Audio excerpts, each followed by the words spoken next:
Bom dia, tudo bem com você?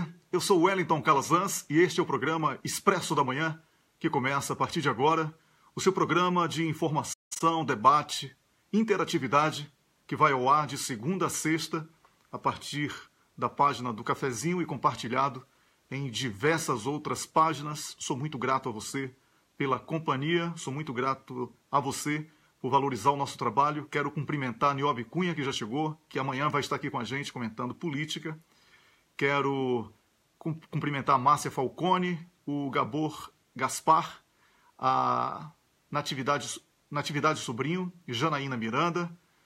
Quero cumprimentar todas as pessoas que chegam a partir de agora, a Cicleide Cassiano, que sempre está aqui com a gente, Glace Leão, a Donise Meirelles, bom dia para você.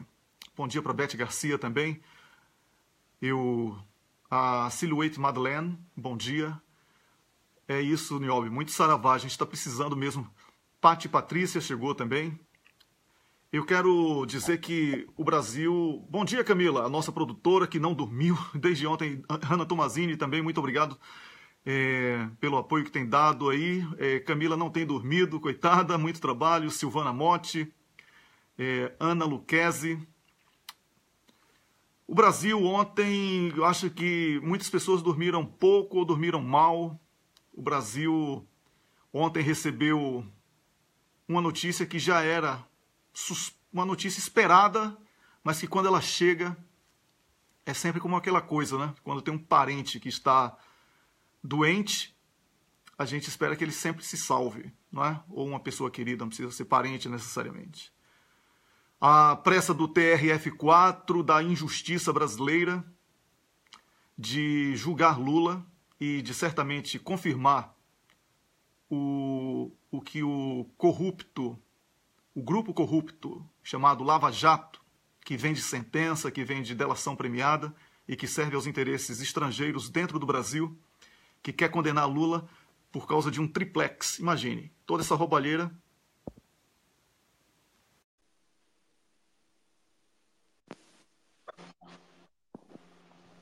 Rômulus, bom dia. Eu estava falando aqui, Rômulus. Bom dia, Wellington. Bom dia para todo mundo que está nos ouvindo. Pois é, Rômulus, eu estava falando aqui que, imagine, os caras estão querendo perdoar aí dívida de 1 trilhão para petrolíferas e estão achando que Lula seria chefe de quadrilha para roubar um apartamento que não é dele, que não tem documento, que já está provado que não é dele.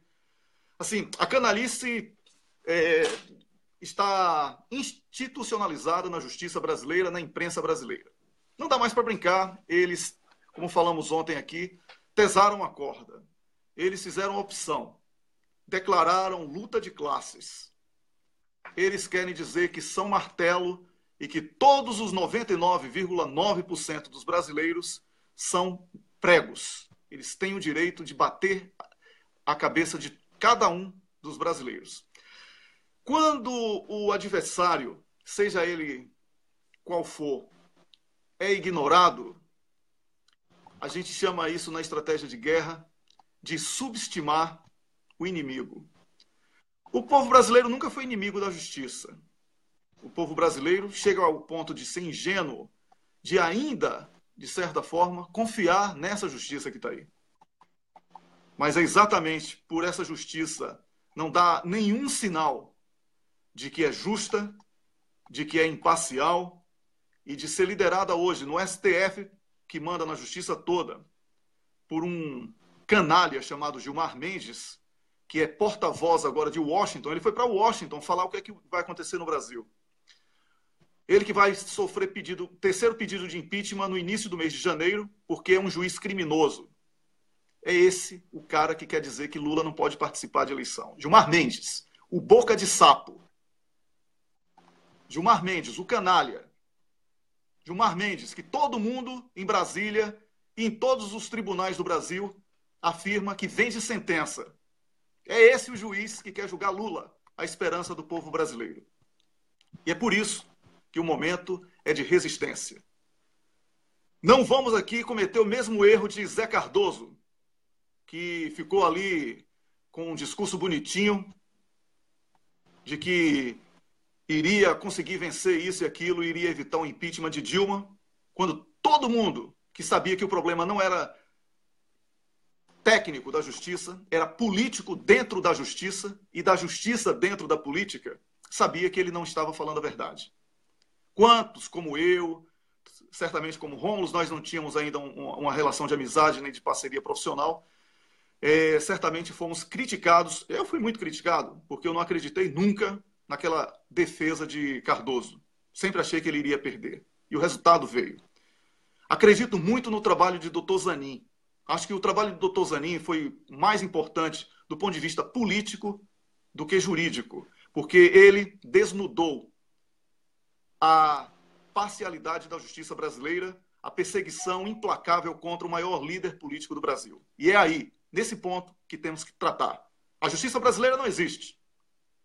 A justiça brasileira é essa que nega ao Rafael, o menino que recebeu aí material plantado na sua mochila para ser preso e condenado a 11 anos, que está no hospital com tuberculose, nega que ele seja livre e que quer que ele volte para a cadeia depois que fique bom da tuberculose que adquiriu dentro do presídio. É essa a justiça. A justiça brasileira é essa que deixa José Serra fazer farra, que deixa Cláudia Cruz fazer farra com dinheiro roubado. Roubado do povo brasileiro. O seu dinheiro é o dinheiro que José Serra gasta. Cada roto de vinho e caviar de José Serra, de Cláudia Cruz, é um tapa na cara de um brasileiro que morre de fome. De um brasileiro na favela, desempregado e desesperado, que tem que se entregar ao tráfico de drogas. E está na hora da gente mudar. A maioria, o faminto, tem que entrar agora no jogo. E os líderes que comunicam com as massas precisam entender que sem essa necessária intervenção do povo, estaremos à mercê da sorte. Há uma intervenção estrangeira dentro do Brasil, temos denunciado isso e todos os indícios apontam para uma ofensiva ainda maior. Tirar Lula do páreo é chamar o povo para a briga, é declarar guerra civil. A guerra civil que pela primeira vez na história do planeta tem data marcada para começar, dia 24 de janeiro de 2018. Tão logo o TRF-4, composto por canalhas que irão ratificar o que o outro canalha, Sérgio Moro, que deve ser ladrão também, provavelmente, segundo Tacla Duran, é corrupto, o Sérgio Moro é corrupto com a esposa e com o seu padrinho de casamento, vende sentença e delações. Ele julgou Lula. Ele que julgou Lula e condenou. E agora o TRF-4, pau mandado dos Estados Unidos e dos interesses da elite, comandado pela Globo, que manda em jornal prender Lula, a Globo corrupta, que aqui no exterior, aqui na Suécia e na Suíça, onde o Rômulo está, é conhecida como uma empresa corrupta. A Rede Globo é uma empresa corrupta. Não pode dizer ao Brasil e ao brasileiro qual o destino do Brasil e do brasileiro. Rômulo. Wellington, todo mundo foi pego de surpresa ontem por essa notícia, mas eu acho importante, nesse momento, como a gente conversava antes de entrar no ar, a gente parar um pouco, tentar pensar estrategicamente. É lógico que todo mundo está revoltado, mas a gente tem que ver o que levou o consórcio Globo Lava Jato a essa medida. Você sabe que eu pensava aqui, Wellington, numa posição do general de Gaulle, que eu vi uma vez num documentário, quando ele estava na Guerra da Argélia. A Guerra da Argélia era muito difícil, ele foi eleito para resolver o problema. E os guerrilheiros lá, os independentistas, estavam tendo vitória atrás de vitória atrás de vitória. E aí de Gaulle, quando ele entrou, ele já sabia que não ia ter como manter a Argélia francesa, que ele ia ter que fazer independência. Mas aí, o que ele foi, em vez de negociar com os guerrilheiros, né, com os independentistas, com o movimento de libertação nacional, o que ele fez? Fez uma ofensiva com a força máxima que a França tinha, mesmo sabendo que aquilo era insustentável. E aí os americanos chegaram para ele e falaram assim: olha, general, você está numa posição de fraqueza, então você tem que negociar em vez de partir para uma ofensiva.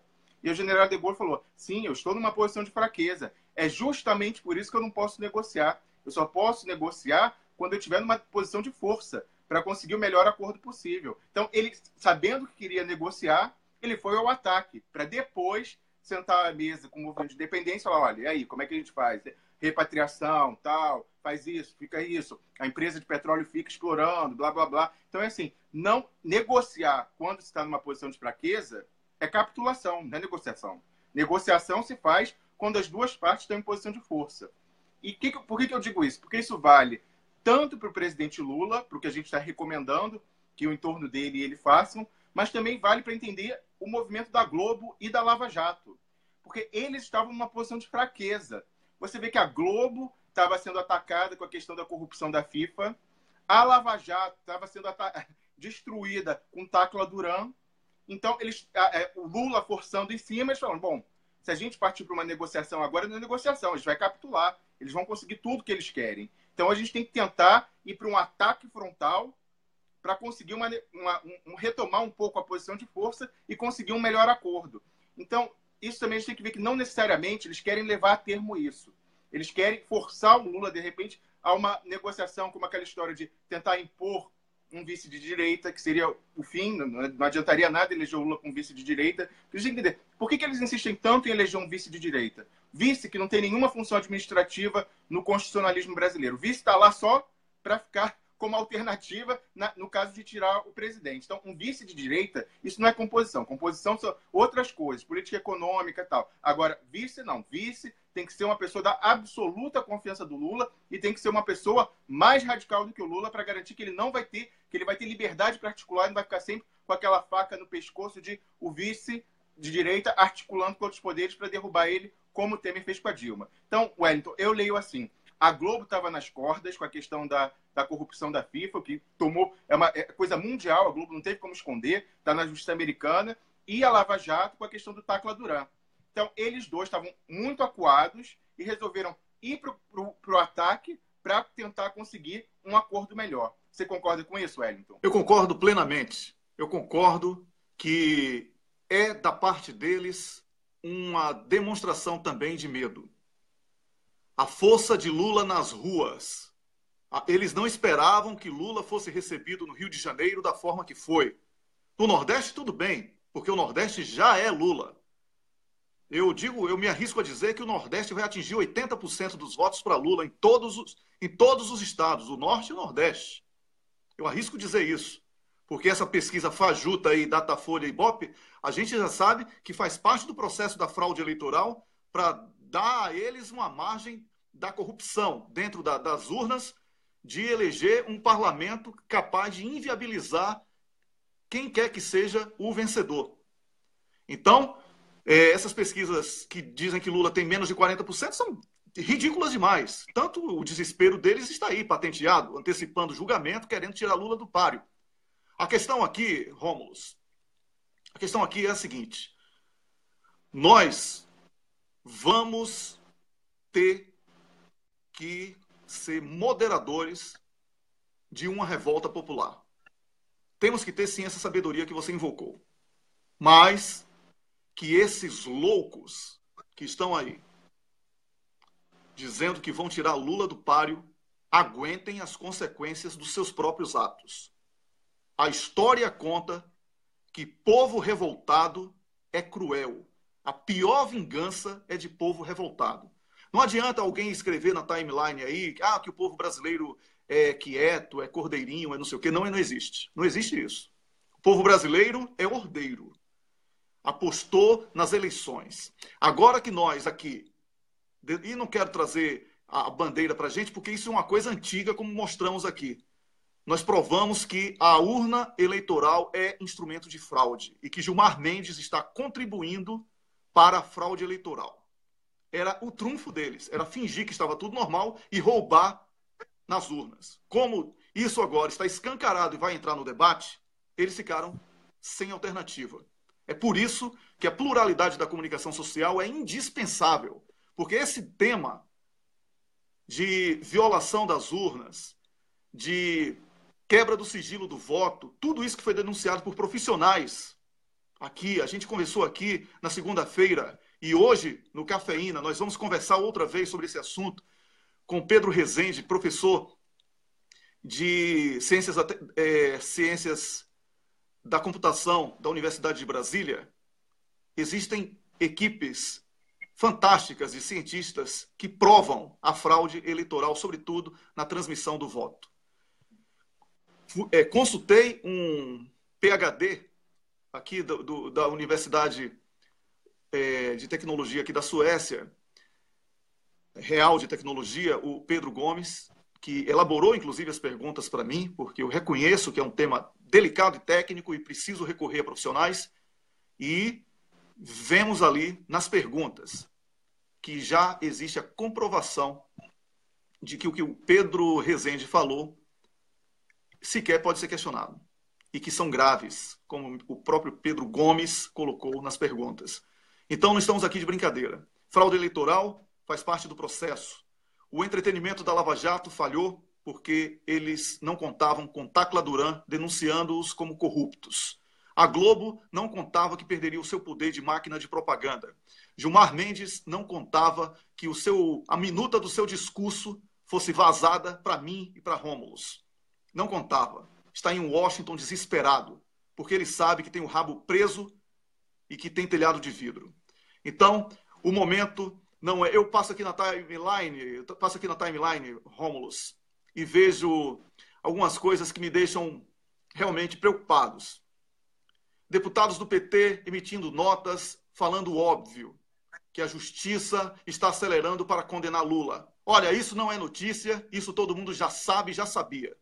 A questão aqui agora é liderança. O que é que você vai fazer para levar o povo para Porto Alegre, para a porta do TRF4, uma massa, uma multidão do Nordeste, do Norte, de todos os cantos do país e do mundo, porque o mundo está preocupado com isso. Para dizer, se condenar Lula, nós vamos partir na jugular. Jugular é essa, jugular. É isso que você, deputado do PT, você, senador, senadora, deputada, você que acredita em direitos humanos, você que acredita em justiça, tem que lutar. Defender Lula agora é defender a democracia do Brasil. E aqui eu passo o recibo do que disse com o grupo da Suécia em Amsterdã, em janeiro. Era na defesa de Lula que estaria a luta contra o golpe. E aqui o tempo mostrou que a nossa posição do grupo sueco, que defende a democracia, estava correta. Protelamos agora por 1 ano. Coincide, inclusive, com a data do evento que aconteceu em Amsterdã. Tá? Dia 24. Então, é preciso que vocês, que você que diz que acredita na democracia e na justiça, deixe de ser teórico e parta para Porto Alegre, para a porta do TRF4. É isso que temos que fazer. É isso que temos que fazer. Rômulus, entre outros crimes que estão sendo praticados contra o Brasil e contra os brasileiros, o desmonte do setor da energia, que foi atribuído a esse setor, primeiro, incapacidade, segundo, inexistência, no caso do pré-sal. Disseram que o pré-sal não existia, depois inventaram a tal da corrupção na Petrobras, para desmontar a empresa, mas existe um outro setor, que é o setor elétrico. A Eletrobras, o sistema Eletrobras é indispensável. Quem domina a energia, domina o futuro do Brasil. Um abraço aí para Chico Zé, que está assistindo a gente. E eu vou começar aqui com Patrícia Vauquier, que é nossa comentarista de assuntos energéticos. Bom dia, Patrícia. Bom dia, Everton. Bom dia, Rômulus. Patrícia, você está falando um pouco próximo do microfone do seu telefone ou do computador, está distorcendo um pouco, certo? Oi, está melhor agora? Está bem melhor agora, tá? Bom dia, Patrícia. Bom dia, bom dia. Patrícia, o setor de energia de um país que se respeita é tido como algo estratégico. Isso. Quais as implicações para o Brasil caso ele perca esse domínio?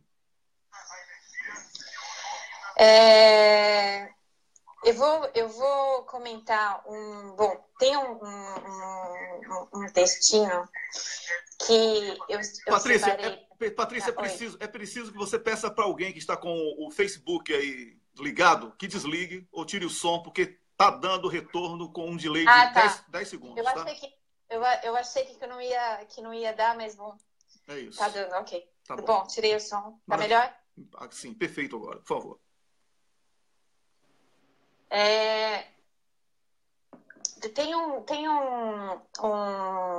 Foi publicado um artigo no final de novembro sobre a energia, o setor da energia no geral no Brasil. A rede de eletricidade brasileira é a terceira maior da América Latina, da América. Ela fica só atrás dos Estados Unidos e do Canadá.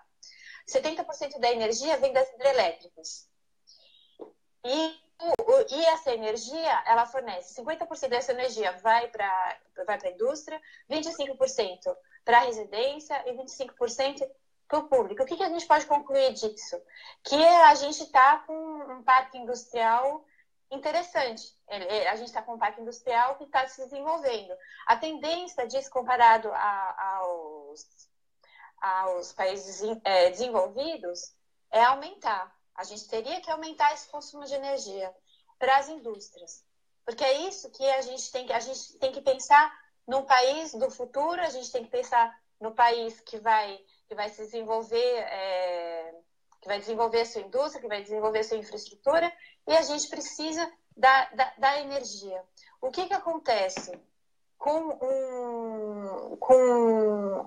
um país... o que está acontecendo no mundo? No mundo está acontecendo um debate. Aqui eu reproduzo algumas palavras que foram proferidas pelo professor Ronaldo Bicalho numa conferência do Clube de Engenharia. O professor Ronaldo Bicalho, ele é do Instituto de Economia da UFRJ, não sei se o Rômulus conhece ele, mas ele fez uma crítica muito boa sobre essa transição energética que o mundo está vivendo. Então, a gente está vivendo, a gente quer passar, o objetivo do mundo, na verdade, do planeta, é passar do consumo de energias fósseis, que é petróleo, carvão, em direção às energias renováveis, que é a energia eólica, que são as hidrelétricas de baixo impacto ambiental e que são a energia solar. Para isso já é um desafio gigantesco. Por exemplo, no mundo inteiro, nos países desenvolvidos, isso são políticas promovidas pelo Estado para conseguir chegar nesse objetivo. A Alemanha, por exemplo, ela foi o primeiro país do mundo a declarar, a desativar as suas usinas nucleares para investir na indústria solar e na indústria eólica. Então, fazer essa transição é bem complexa. Por quê? Porque eu vou citar a Dilma, quando ela dizia que a gente não consegue estocar vento, é verdade. A grande dificuldade dessas energias é que elas são intermitentes e a gente precisa descobrir uma maneira de estocar elas. O que é o Brasil nesse contexto? O Brasil é um dos maiores, se não, eu acho que ele é o maior, ele tem a maior capacidade no solo, no seu território, de ter uma boa cobertura da energia solar, porque a gente não precisa nem falar da intensidade que a gente tem da radiação solar e da luminosidade, porque a gente precisa dos dois para produzir a energia solar, e dos ventos. O que a gente tem que descobrir é como que a gente pode estocar essa capacidade gigantesca que a gente pode gerar. Uhum. E quem faz isso? Quem pode ser o responsável por isso? É só o governo. O Estado. É só o governo, é só o Estado, a partir de investimento, a partir de políticas públicas, porque se a gente privatizar a Eletrobras, quem vai ficar responsável por isso? Porque o investimento, como eu disse, é um investimento sem retorno. E é um investimento estratégico. É um investimento estratégico. Exatamente. E que eu não vou conseguir pensar como uma empresa que visa o lucro, falando, se eu investir esse tanto aqui, eu vou ter meu retorno em 10 anos, em 5 anos, em 20 anos, em 25 anos. 25 anos como é que fala? É a visão do Estado, é o Estado que o longo prazo não é para o investimento privado, é para o investimento público. O Rômulus Maia quer fazer uma pergunta para você, Rômulus. Na verdade, eu queria fazer um comentário sobre um aspecto que a Patrícia falou e que é muito importante. Ela mencionou que todo mundo tem um objetivo, inclusive com o Acordo de Paris, da transição para energias limpas. E a gente falava essa questão, não se estoca vento. Há uma maneira de estocar vento, inclusive é o que tem sido feito, estocar vento entre aspas, é o que tem sido feito na Europa. A Europa inteira ocidental, ela tem um sistema interligado. O que está sendo feito? Como ela falou, a energia alternativa, solar e eólica, ela é intermitente. É só você pensar, de noite não tem sol.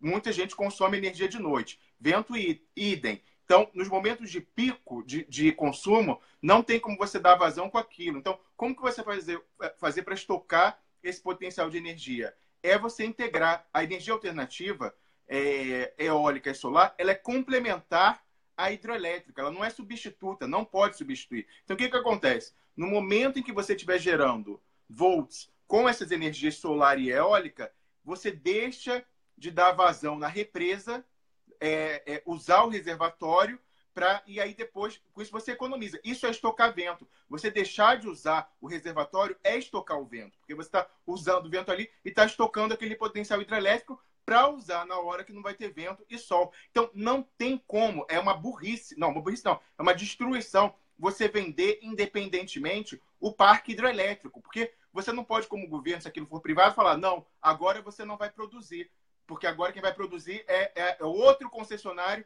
hidrelétrico, eólico e solar. Não, você tem que ter o controle na hidrelétrica para falar, agora vai, agora para. Senão você não tem como fazer essa transição para as energias limpas. É assim que se faz a complementação entre as duas. Estocar vento é usar o potencial hidrelétrico e, por exemplo, termonuclear. Então, a única maneira de passar para energia limpa é você ter como reservar o potencial. E os nossos reservatórios são fundamentais para isso. E não só para isso, Wellington. Antes de passar para você a palavra, são os recursos hídricos. A gente não pode deixar na mão da iniciativa privada o controle dos reservatórios e da água brasileira, porque a gente precisa, quando tem seco e tal, controlar, aqui diminui, aqui aumenta. Então, não pode, o Estado tem que ter o controle sobre isso, porque é mais estratégico do que a água no século XXI, né? Como você dizia, Wellington, o nosso querido professor que se foi, ele falava que um país que não controla água, energia, né, e o petróleo não é nada, porque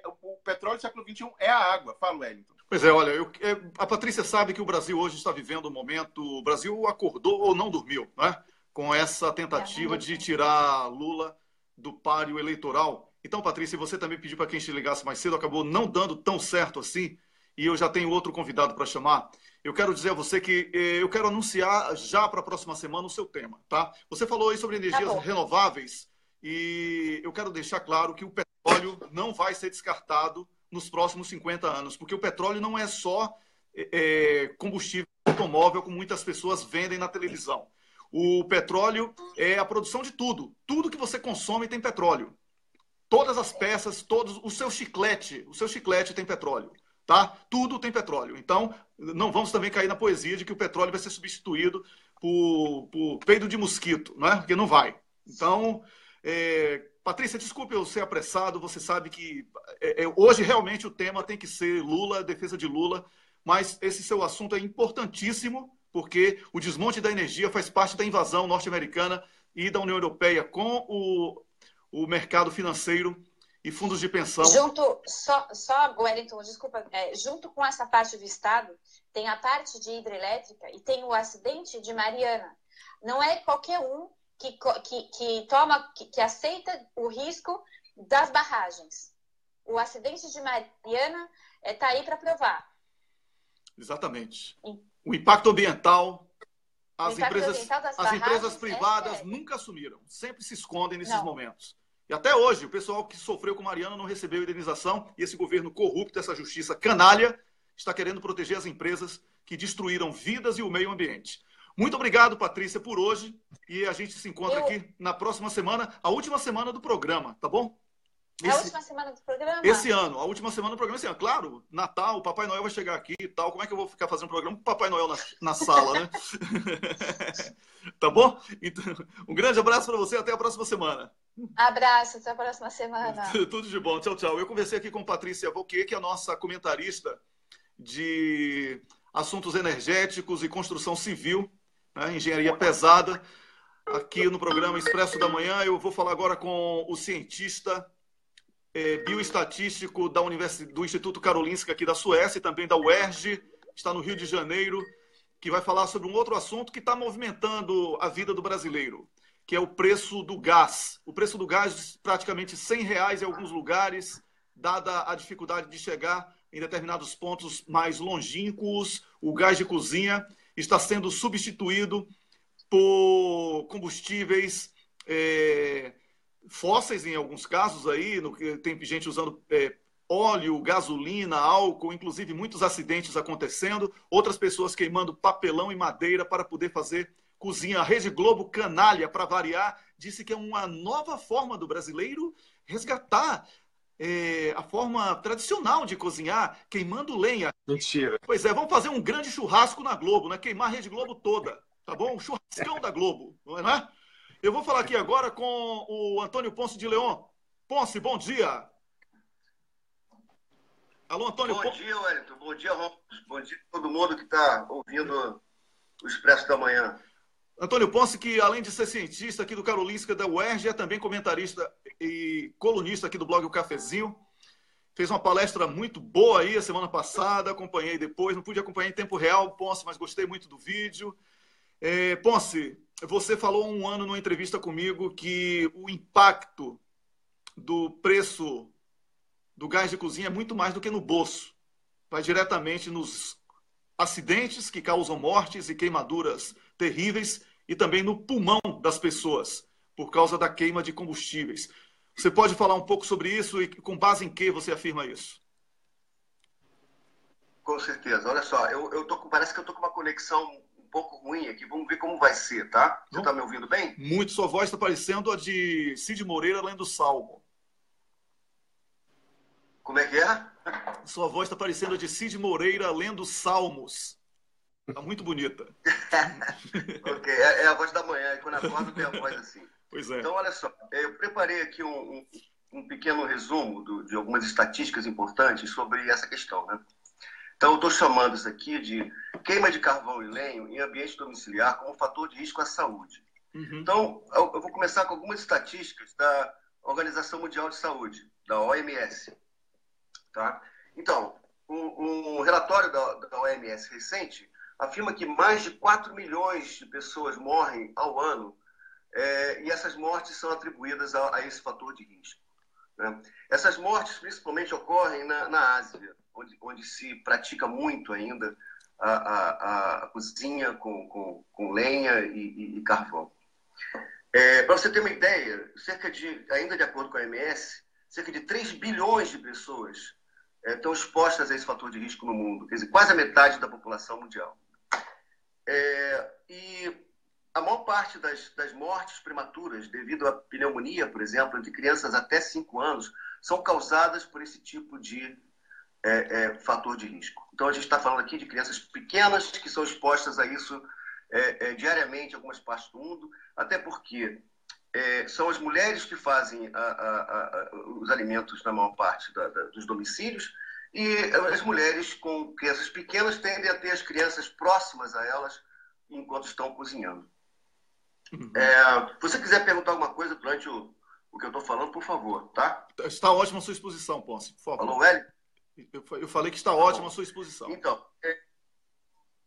tá bom. Então, aqui vou falar de outras estatísticas que são mais específicas, vamos dizer assim. Então, dessas 4,3 milhões de pessoas que morreriam, né, de acordo com a OMS, de doenças atribuíveis a esse tipo de poluição do ar dentro dos domicílios, né, você tem 12% morreriam devido a pneumonias, 34% morreriam devido a AVC, 26% devido a doenças isquêmicas do coração, 22% devido a doenças pulmonares crônicas e 6% devido a câncer no pulmão.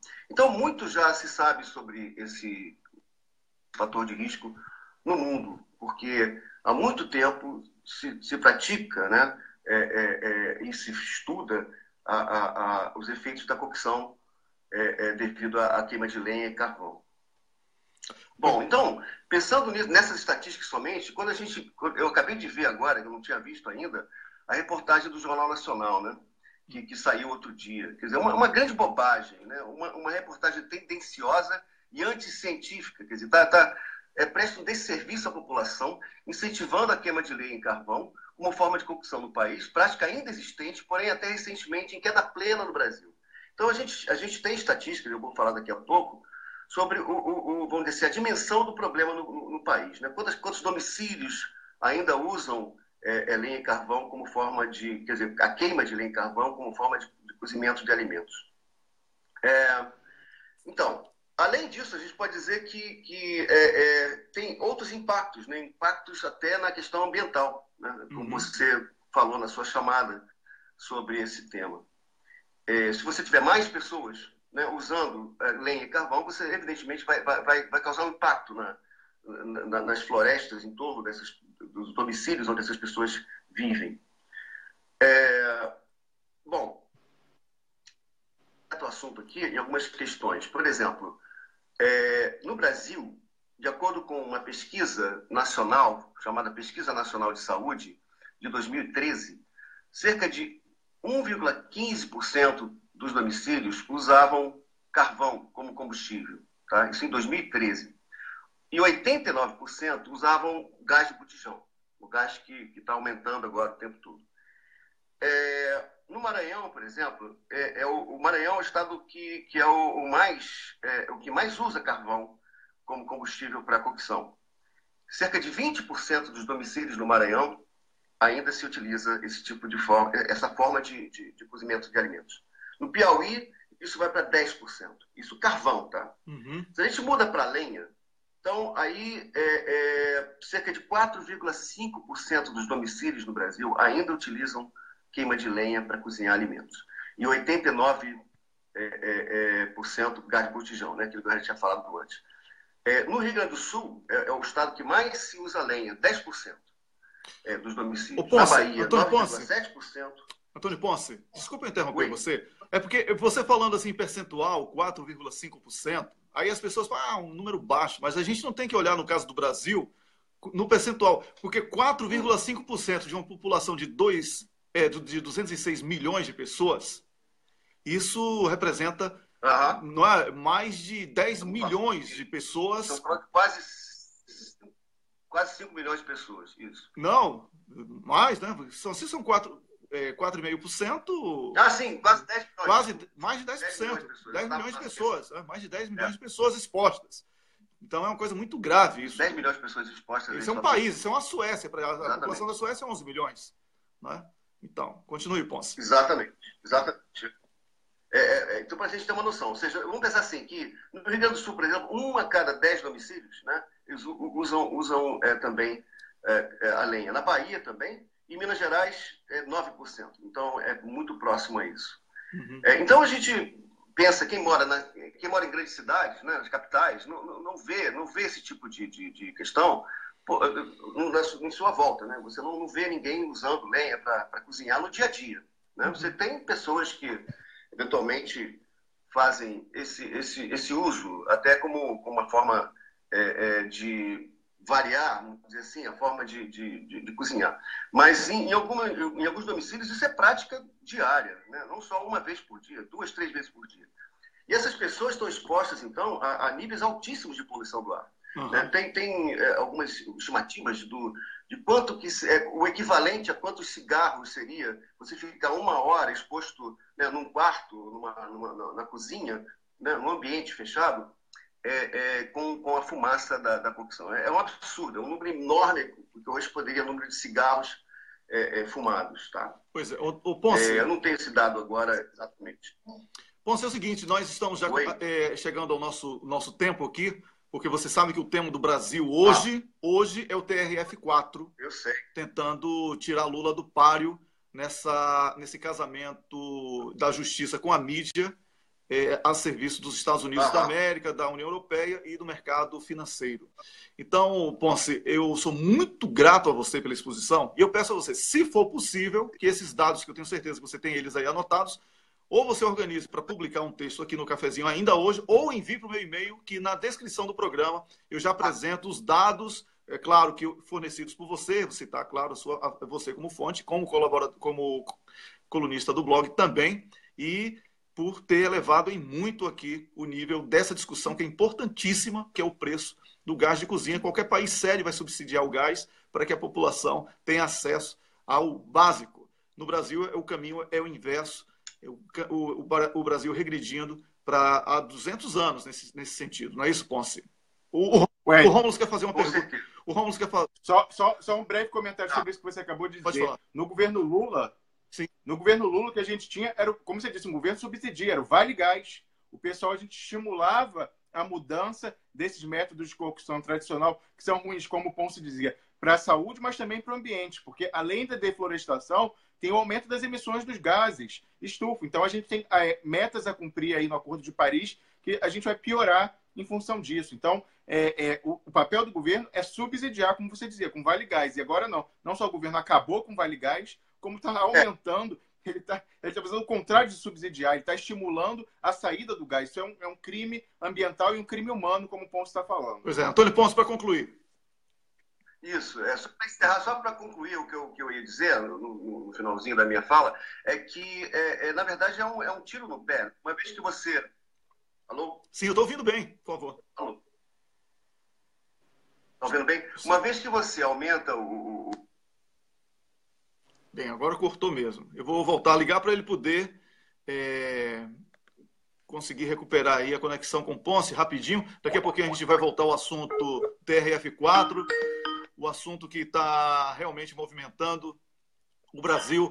Antônio Ponce, para concluir agora. Alô?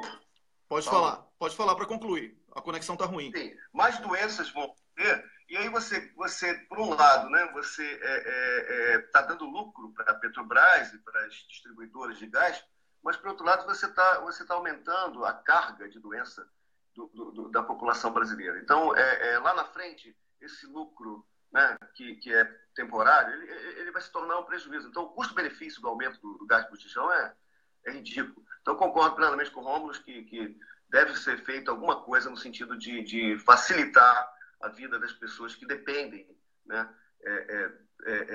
de ter uma renda mínima para poder comprar o gás de botijão. Muito obrigado, Antônio Ponce de Leon, cientista bioestatístico do Karolinska Instituto aqui da Suécia, Instituto Karolinska aqui da Suécia e também da UERJ. Volte sempre aqui, tá bom, Ponce? Isso. Valeu, velho. Felicidades para você. Bom dia para você e boa discussão.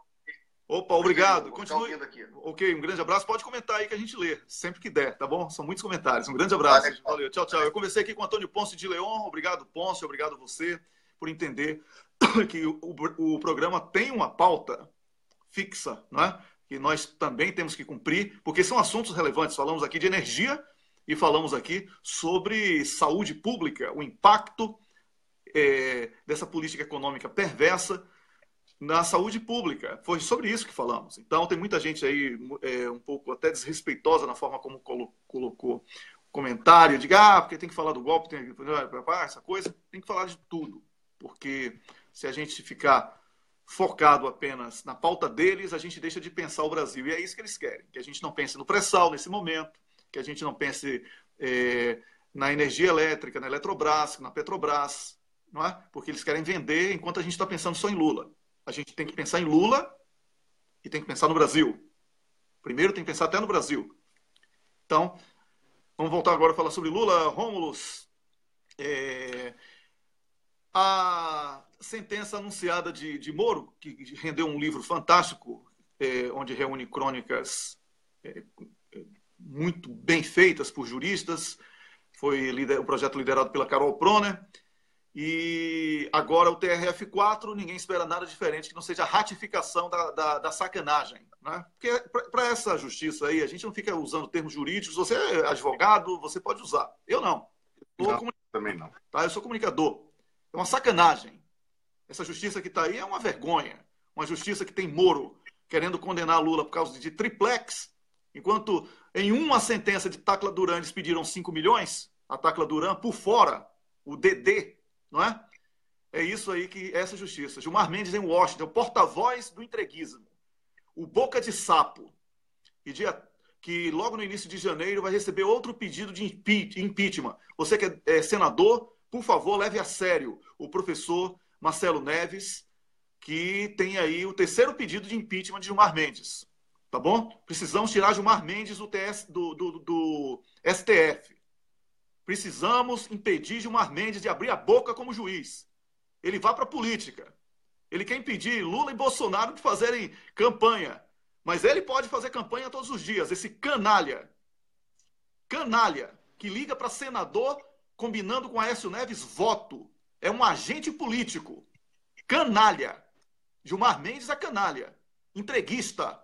Denunciamos a semana passada aqui a fraude eleitoral que ele quer promover. Não podemos acreditar em uma vírgula desse canalha chamado Gilmar Mendes. Agora vamos partir para cima da Globo e do TRF4. Todo mundo que quer defender Lula precisa chamar os seus deputados, governadores, senadores e dizer: vamos para Porto Alegre, vamos para Brasília. Ocupa os dois ao mesmo tempo, Brasília e Porto Alegre. Tá bom? Porque chegou a hora da gente falar sério. Impedir Lula é impedir a democracia. É decretar estado de exceção oficialmente. E eles escolheram, Rômulo, uma data cruel. Eles escolheram o dia em que Dona Marisa começou a morrer, vítima da perseguição de Moro e da Globo. 24 de janeiro. O dia que Dona Marisa Letícia sofreu AVC, que culminou com a sua morte. É isso. Canalhas.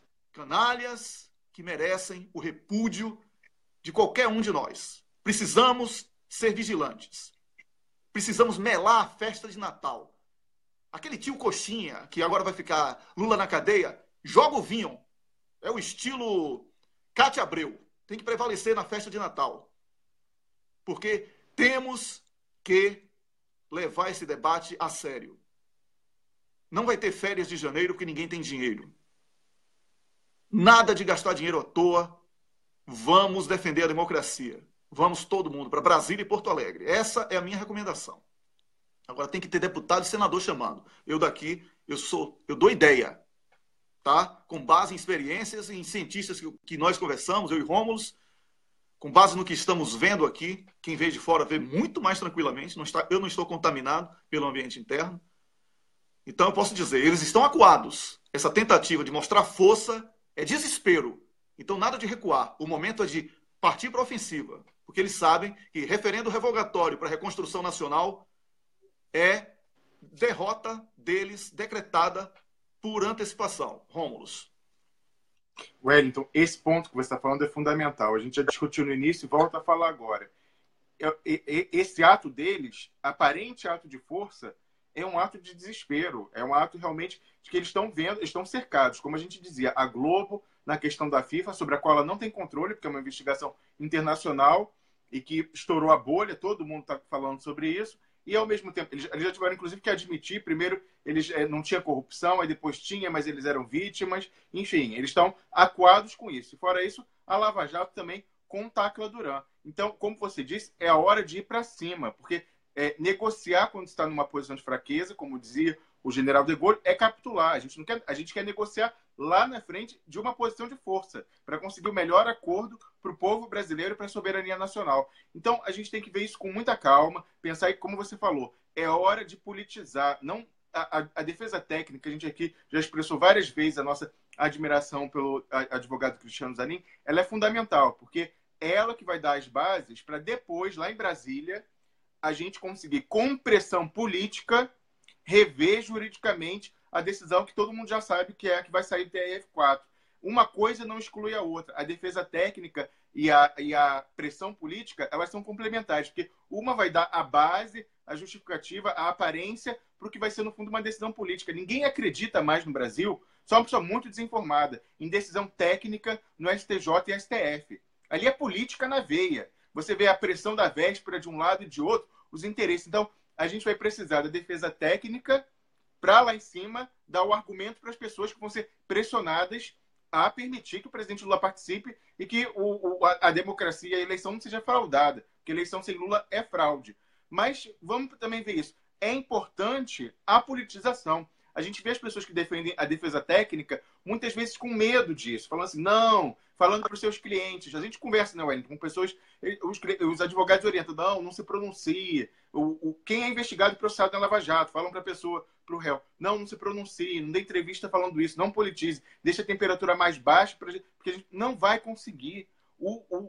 O acórdão já está dado, o acórdão é acordão.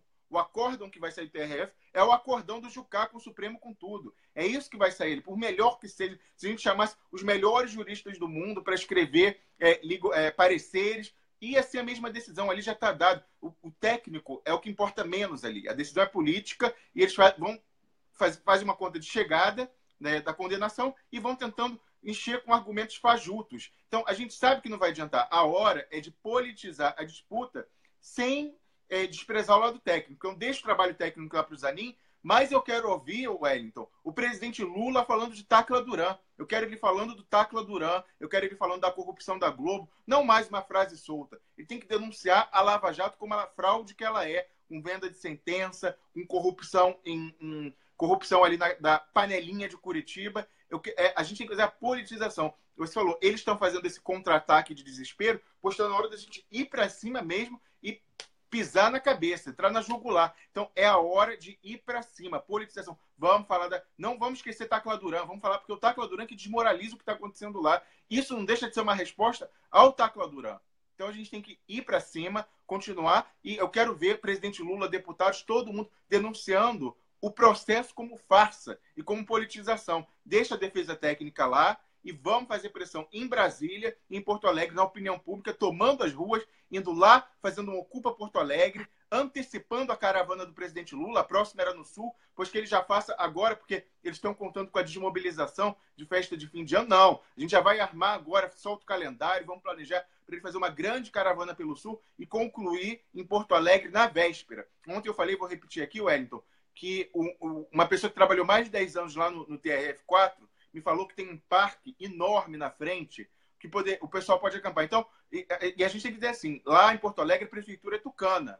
Aí eu falo, então, mas eles não vão deixar. Não tem que deixar. A Constituição brasileira fala que a gente só tem que informar com antecedência a autoridade que a gente vai fazer manifestação. Não precisa de autorização. Então, a gente já vai fazendo isso, porque se eles vierem com aquela coisa de decisão judicial e tal, já dá tempo da gente combater. Então, a gente já informa que no dia 23 a gente vai estar lá. Porque no dia 24 vamos cercar aquilo ali e mostrar a pressão da sociedade. Fala, Wellington. Olha, eu quero deixar claro aqui, porque a Globo, no jornal O Globo, aquele que não serve nem para papel higiênico, aquela porcaria, está dizendo aí que a antecipação do julgamento de Lula, marcado para o dia 24 de janeiro, antecipa o debate eleitoral. Atenção, atenção Globo. Não antecipa o debate eleitoral, antecipa o debate político. O debate político vai além da eleição. O debate político, a gente fala sobre democratização da comunicação social, para que uma empresa corrupta, como é o seu caso, Globo, não tem o direito de escrever no jornal que Lula tem que ser preso num dia e os juízes. Na Bahia, eu vou usar um termo aqui, com todo respeito às prostitutas, aputados. Juízes aputados. Não é? Com todo respeito às prostitutas, me desculpem mesmo, porque vocês são muito melhores do que esses juízes do TRF4, certo? Porque não cumprem o devido papel da justiça. Então a Rede Globo não vem com esse papo furado, Folha de São Paulo, Estadão, de que o debate eleitoral está aberto. Debate eleitoral é um cacete, é debate político. Estamos falando aqui de política. Certo? Política. Wellington. Pois não. Isso aí é aquela tentativa que a gente previu ontem, deles tentarem entrar para dividir a pauta. Então, eles lançaram tentando retomar o controle da narrativa, porque hoje em dia quem está impondo, quem está fazendo a pauta é Lula. Como eu falei, as caravanas deles são a pauta. Então, eles estão reativos. Então, eles estão tentando retomar e tentar fazer colar a versão de que Lula está fora. Então, que agora o debate para ver qual é a eleição sem Lula. Não. A gente vai colar. A eleição é com Lula. E a gente vai fazer, nem que seja na marra, Lula concorrer. Pois é. O papo aqui não é eleitoral. É político. Vamos falar aqui sobre justiça, reforma do judiciário. Vamos falar aqui sobre referendo revogatório. Referendo revogatório. 97% dos brasileiros não aceitam Temer como presidente. Temer, que é sócio da Globo, no golpe. Temer, que é sócio de Moro, no golpe. Temer, que é comandado por Cunha, que deveria estar preso e segue mandando no Brasil. E que Moro, esse juiz canalha frouxo, entreguista, tem medo de tem medo de Cunha, porque sabe que tem telhado de vidro e Cunha sabe dos podres de Moro. É por isso que Cláudia Cruz gasta dinheiro roubado e está aí livre, leve e solta. Enquanto o menino Rafael tem material plantado numa mochila e é condenado a 11 anos como terrorista, como agitador, como isso, como aquilo. É essa justiça porca que precisa de reforma, é essa mídia porca que se acha no direito de dizer que o brasileiro tem que substituir o gás de cozinha por lenha e que é chique para cozinhar, que precisa de uma reforma da comunicação social. Precisamos democratizar a comunicação, reformar a justiça, precisamos promover o referendo revogatório, porque o brasileiro não aceita o que Temer está fazendo. Historicamente, o brasileiro reprovou reforma trabalhista, reforma da Previdência. O brasileiro espera educação pública de qualidade, saúde pública de qualidade. Por isso que eles não ganham nas urnas, a despeito da fraude. Certo? E por isso o papo aqui não é eleição. O papo aqui é política. Porque se eles insistirem com essa de tirar Lula do páreo, ou as lideranças políticas promovem uma resistência, ou Lula indicará uma pessoa para defender uma causa e não um nome. Precisamos lutar por uma causa, e essa causa é o referendo revogatório para a reconstrução nacional. Não há outro caminho. É isso que tem levado esses caras, esses canalhas entreguistas, ao desespero. A briga está clara. De um lado, aqueles que são patrocinados pelos Estados Unidos da América, pela União Europeia, pelo mercado financeiro, para que o Brasil vire uma colônia. Do outro lado, os nacionalistas, que querem um Brasil com indústria, comércio, emprego, saúde pública e educação de qualidade. De que lado você está? É isso, é essa pergunta, é esse o debate político. Não é eleitoral, é político. Qual é o candidato que defende referendo revogatório? É esse o candidato que devemos respeitar. Qual é o candidato que vai procurar uma reforma da justiça, uma reforma da comunicação social, para que possamos finalmente ter democracia na comunicação social, que não temos? É isso, é disso que estamos falando. Lula é o símbolo disso tudo, porque Lula é vítima. Lula é viúvo hoje, graças à perseguição da Globo e da Justiça. Dona Marisa foi a primeira vítima do golpe, da perseguição. Depois o reitor Cancelier, com o seu gesto corajoso de entregar a própria vida para denunciar os abusos da delegada Macarena e da turma que vem aí praticando a meganhagem. Temos que falar disso tudo. Esse papo de que antecipar debate eleitoral, de que vai haver uma luta na justiça para que, como se diz, novas... como é que chamam? A briga jurídica, perdão, a briga jurídica que falamos há pouco, a batalha judicial, como colocou a Tereza Cruvinel no 247, batalha judicial não vai levar ninguém a lugar nenhum, porque não existe justiça no Brasil. Não existe justiça. Precisa sofrer de novo? Precisa ver Lula virar uma nova Dilma no capítulo por capítulo, levando porrada e perdendo, porque Zé Cardoso dizia a Dilma que ela ia ganhar daquele jeito, quando Dilma tinha que até comprar voto, ela tinha que fazer isso. Ela tinha até que comprar voto, porque ela não estava salvando a pele dela, ela estava salvando era o Brasil desse ataque. E ela tinha consciência disso. E tinha que ter lutado com muito mais intensidade. Zé Cardoso foi um péssimo conselheiro. Foi um péssimo ministro da Justiça e um péssimo advogado. Não ganhou nada. E como ministro da Justiça, deixou até a gente da Polícia Federal praticar tiro com a foto de Dilma. Isso é imperdoável na história. Isso é imperdoável na história. Né? Não adianta Mercadante também, que era conselheiro, agora fica escrevendo artigos sobre educação. Quem não sabe da importância da educação, ô Mercadante? Quem não sabe da importância da educação? Ou você acha que só você que sabe disso? Só você que sabe que a educação é importante? Eu quero ver o que foi que você falou do pré-sal. Falou a Dilma sobre lutar, sobre fazer política, evitar o golpe. Você isolou Dilma. Todo mundo sabe disso, Mercadante. Vem com esse papo furado agora de educação, que a educação está sendo destruída por causa do pré-sal que está sendo entregue. Tá bom? Então, importantíssimo discutirmos aqui política e não eleição apenas, Rômulo. Wellington, algo que você lembrou aí, está fresco na memória de todo mundo, os últimos dias, os últimos meses do governo Dilma antes da consumação do golpe. Eu concordo com a sua avaliação. A culpa não é só da presidente Dilma, ela foi muito mal orientada pelo seu círculo íntimo. O Zé Eduardo Cardoso garantia a ela que a defesa técnica ia resolver, que depois ele ia entrar no Supremo, que ia anular o impeachment. A gente está vendo aí no que deu.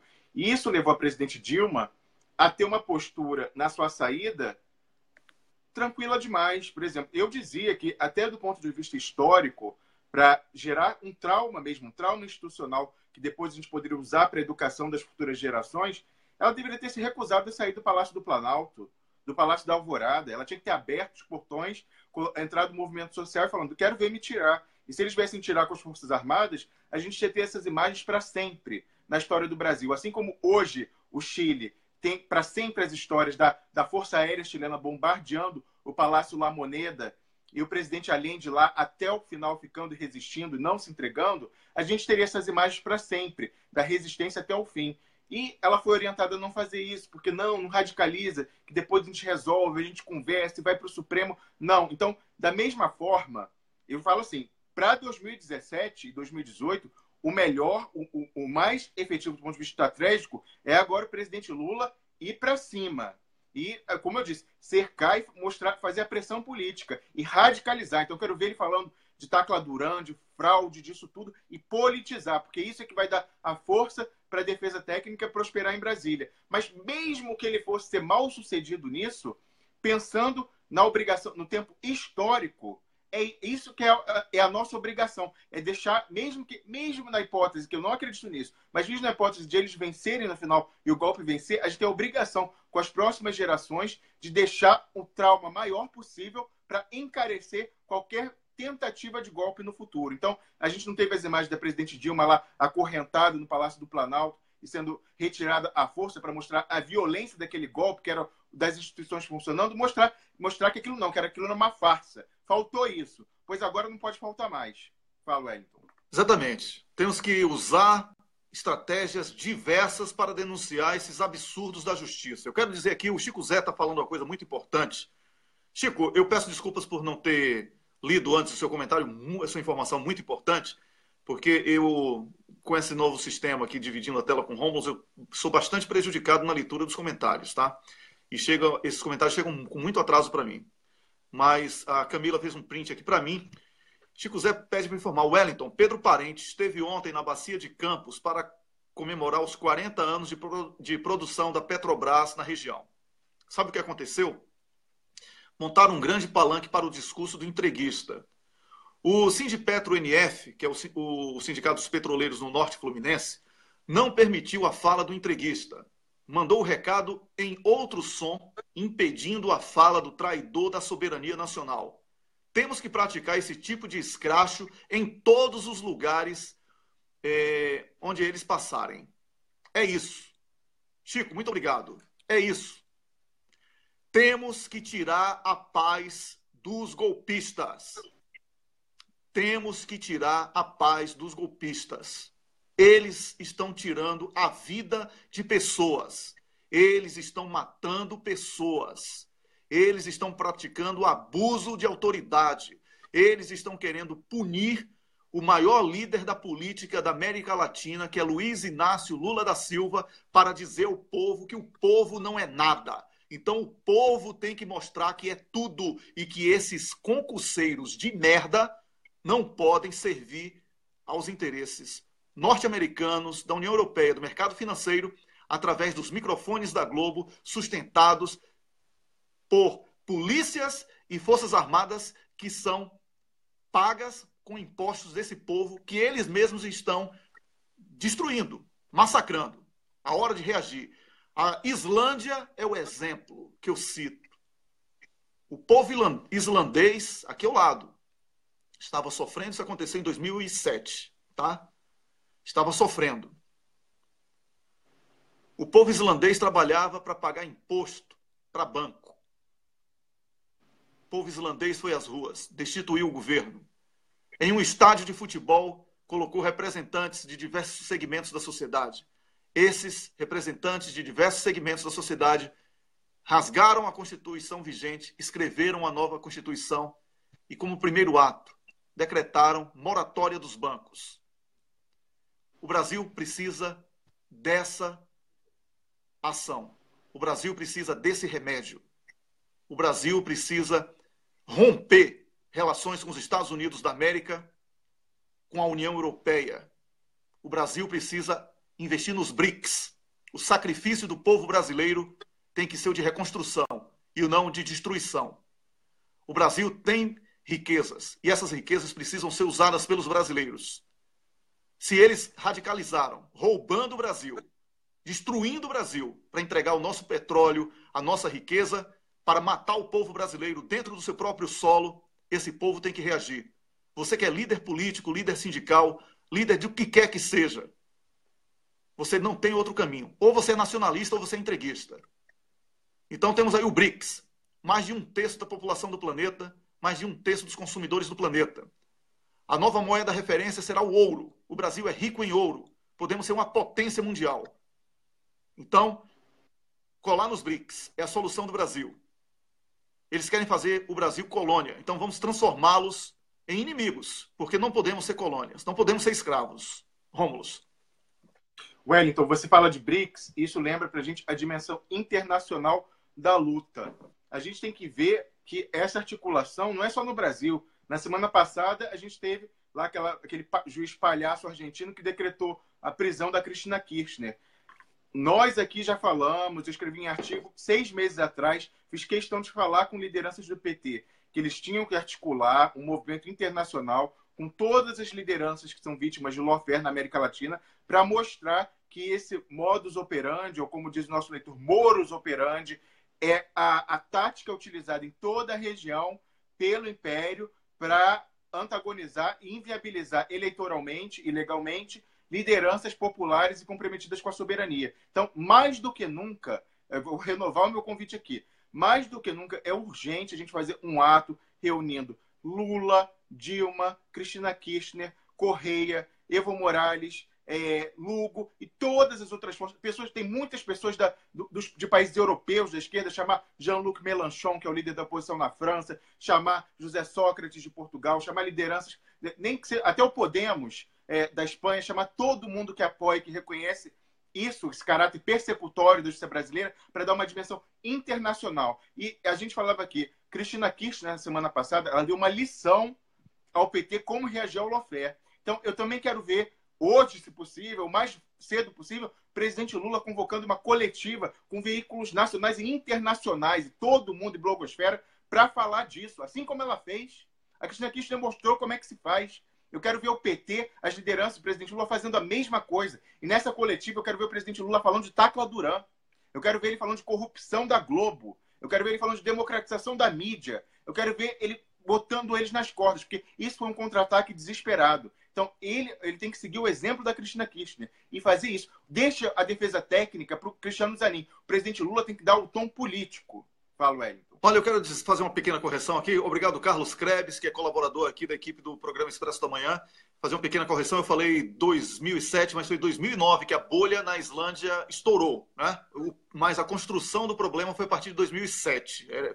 Era aí que eu me confundi com as datas, mas foi em 2009 com a explosão da crise financeira mundial. Inclusive o filme, o documentário Inside Job, que eu recomendo, que está disponível no YouTube, legendado em português, inclusive, ele fala muito sobre a questão da Islândia. Eu recomendo, porque nenhum remédio é dado a milhões. Ele primeiro é testado em grupos. Então, a Islândia é a comprovação de que o remédio é a intervenção popular para a reconstrução de uma nação. O brasileiro precisa reconstruir o país. Os sindicatos estão convocados. Os sindicatos estão sendo perseguidos e destruídos.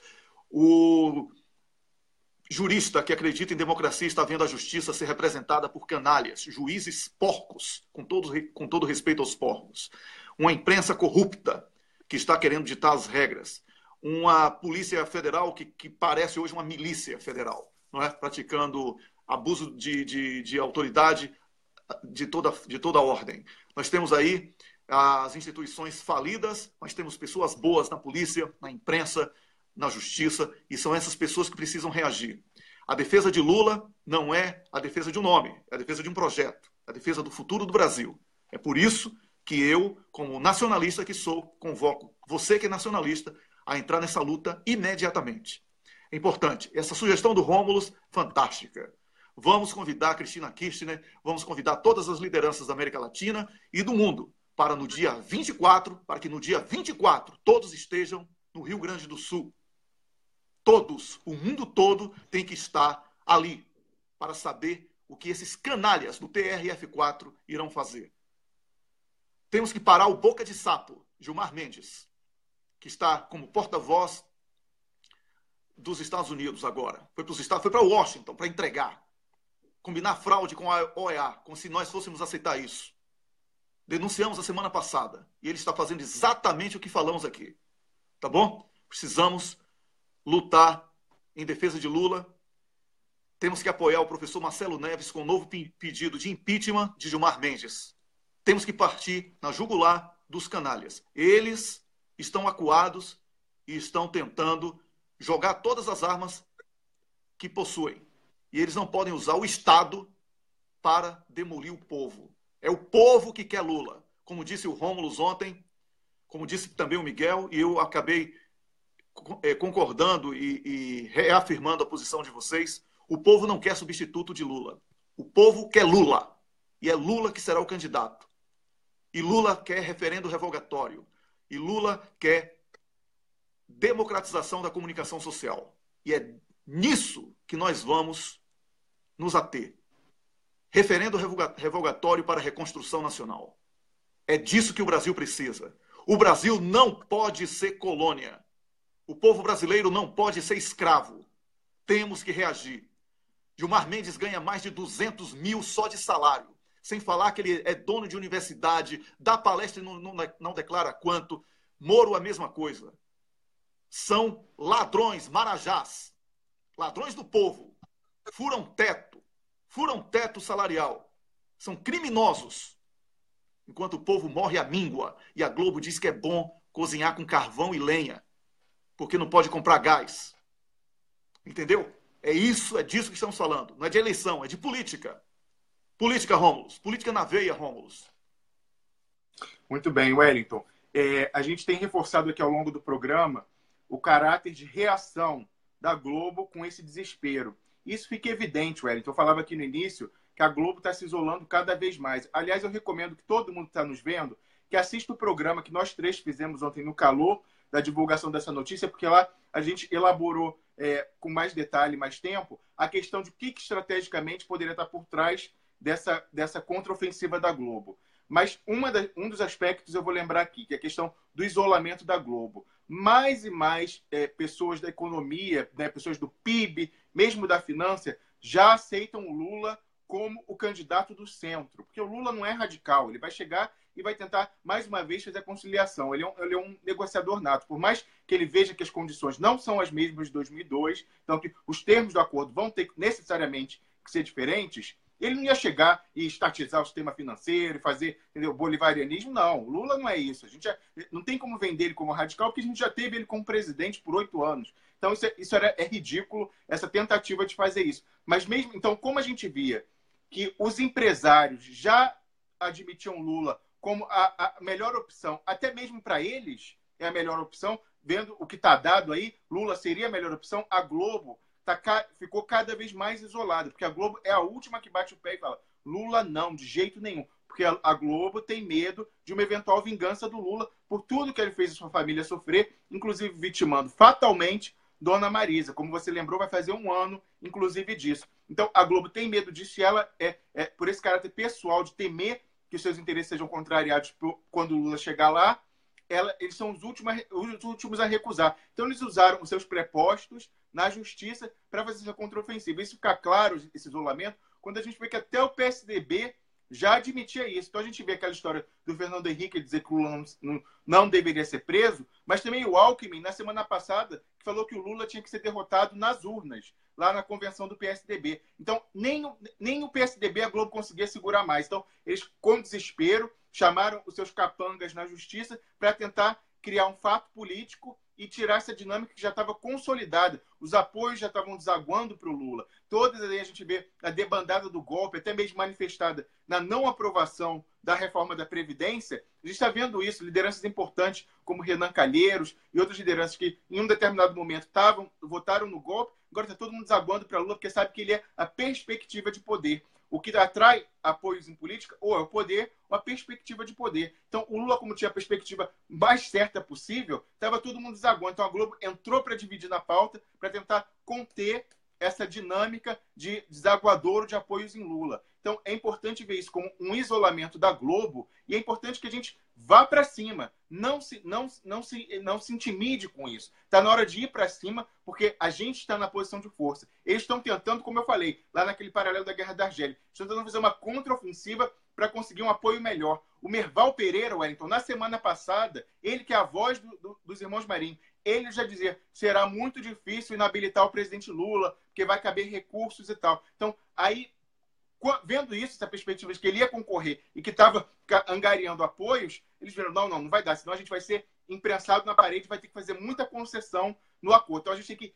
ir para o confronto, fazer essa coisa de decisão dia 24, para tentar arrancar um compromisso, né, um acordo, concessões maiores do presidente Lula. Então, não é hora de fazer isso. A gente tem que negociar de uma posição de força. A gente está na posição de força. Eles tentaram esse estalinho de decisão TRF4, mas a gente vai responder com uma bazuca. A gente vai fazer, como vocês falavam, chamar todo mundo da América Latina e da Europa, juristas, personalidade internacional, prêmio Nobel, lideranças políticas, para Porto Alegre para aquele dia, antecipar a caravana do presidente Lula para terminar ali no dia 23, fazer um acampamento na frente do TRF. E é isso, Wellington. A gente tem que eles responderam com esse estalinho, a gente vai responder com uma bazuca e acabar com eles de vez. Pois é, eu quero falar que quem está declarando guerra civil no Brasil é a cleptocracia que está no poder, com a Rede Globo, com o STF, com tudo, na suruba do Jucá. Quando eles botam Pedro Parente na Petrobras para destruir a indústria de petróleo e gás do Brasil, destruir a cadeia produtiva do país, jogando milhões no desemprego, eles estão chamando o povo para uma guerra. Quando eles querem tirar do brasileiro o direito de ter a CLT, né? Isso aí já foi inclusive aprovado, mas está no pacote do referendo revogatório, para voltar a ser o que era antes, aprimorado, não é? Então, eles chamam o povo para a guerra. Quando eles condenam uma mulher que roubou um iogurte para alimentar a filha, e eles liberam a Aécio, a irmã e etc., eles mostram que a justiça é para proteger os ricos. Então, quem declarou guerra desde o início foram eles. Lula era o diálogo. O banqueiro nunca tinha recebido tanto dinheiro na vida, como nos governos Lula e Dilma. O povo teve dignidade, comida na mesa, carro, viagens, perspectiva de futuro, filho na universidade. Eles acharam que isso não podia ser. Decretaram a luta de classes. Quem decreta luta de classes precisa aguentar a fúria do povo.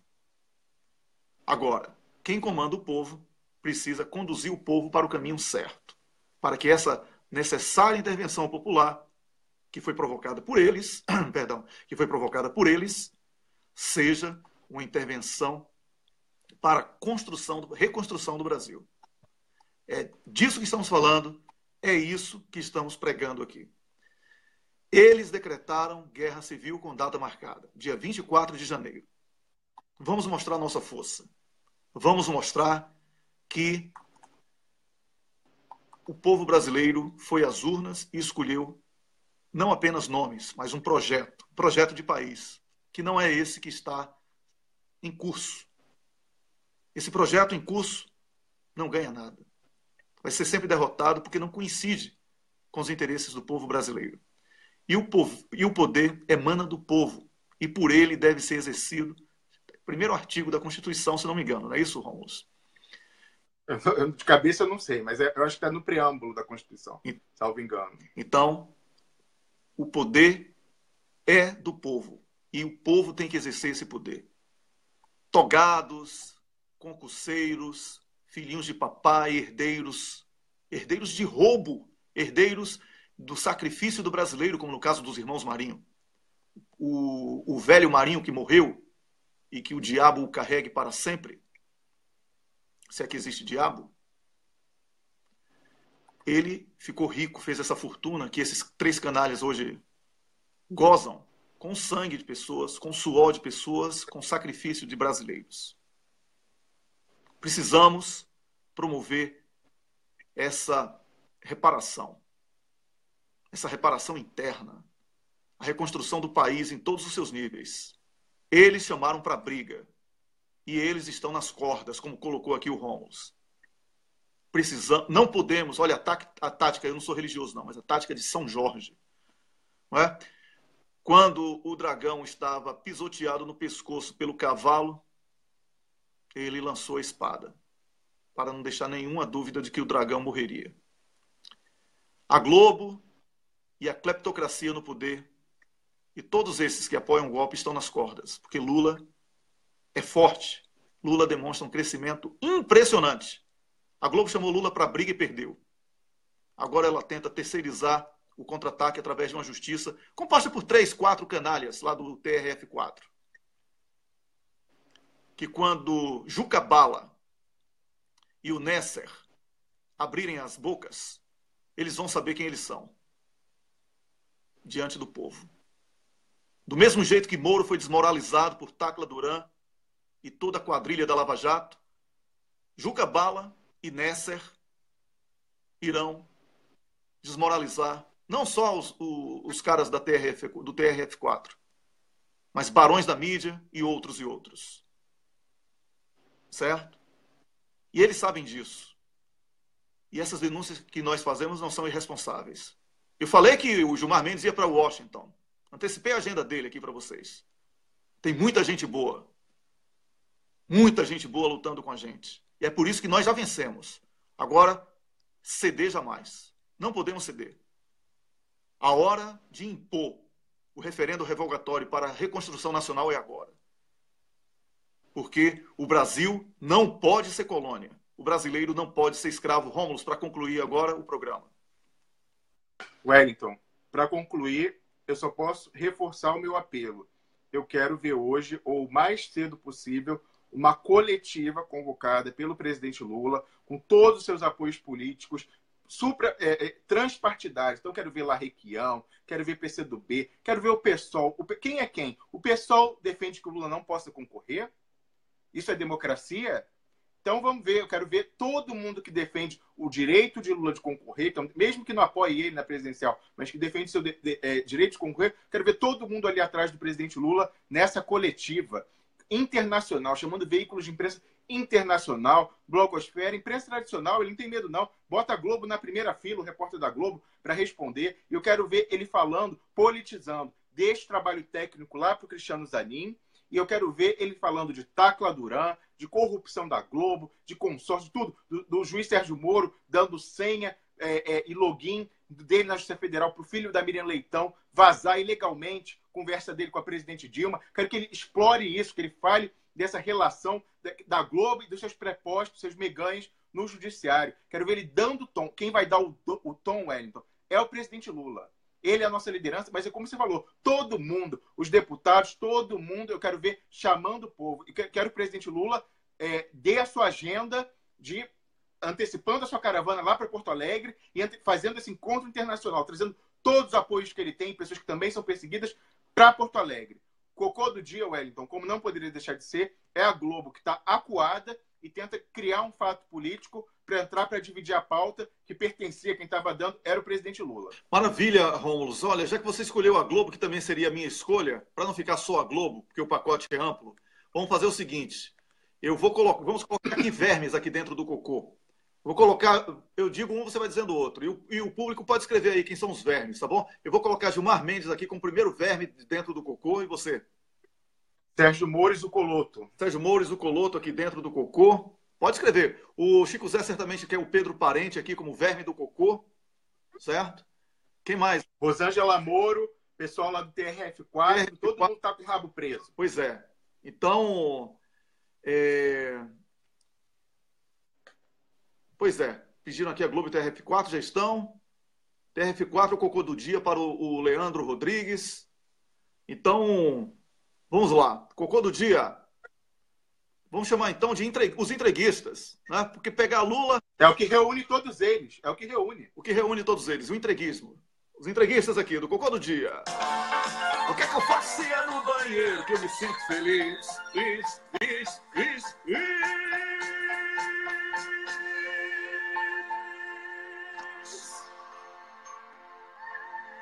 Globo, Gilmar Mendes, TRF4 todo, Lava Jato toda.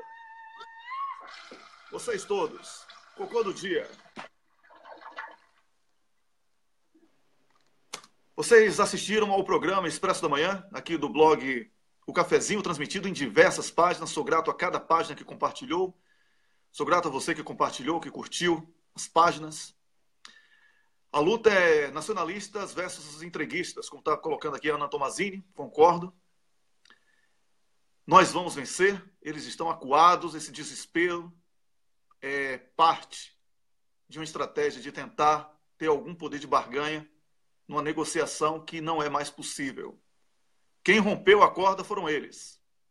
Quem chamou o povo para uma guerra civil foram eles.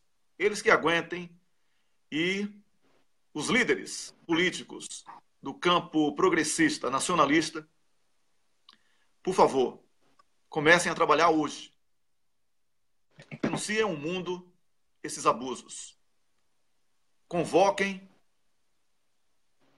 conferência de imprensa com Lula falando de política e não de eleição, para que o povo sinta o que é que está sendo planejado para o futuro do Brasil e dos brasileiros. Rômulo, muito obrigado por hoje. A gente vai estar aqui, né, Wellington? Sempre lutando até a vitória. Pois é. Ao meio-dia tem cafezinho no almoço com Miguel do Rosário, aqui no blog O Cafezinho, e às 18 horas o programa Cafeína, onde nós hoje vamos falar sobre o sequestro do sistema financeiro e também da democracia no Brasil, e também sobre fraude eleitoral. Tá bom? Com especialistas, o programa está muito bom, muito bem preparado, e espero que seja muito bem recebido por vocês. O Leonardo Atushi, do Brasil 247, começa daqui a 3 minutos o seu programa matinal, onde certamente ele vai dar sequência a esse tema, que é o tema desde ontem à noite, que é a antecipação do julgamento de Lula. A data marcada para a guerra civil no Brasil, que foi marcada pela cleptocracia que está no poder nesse pacote do golpe. Um grande abraço. Sou muito feliz por ter você em minha companhia, na companhia do Rômulo, todos os dias. Obrigado à equipe do Expresso da Manhã, liderada pela Camila Govedice. E eu espero que amanhã estejamos mais fortes ainda para esse debate. E meio-dia com o Miguel, às 6 da tarde, eu e Rômulo voltaremos também com os demais colegas no Cafeína. Até lá.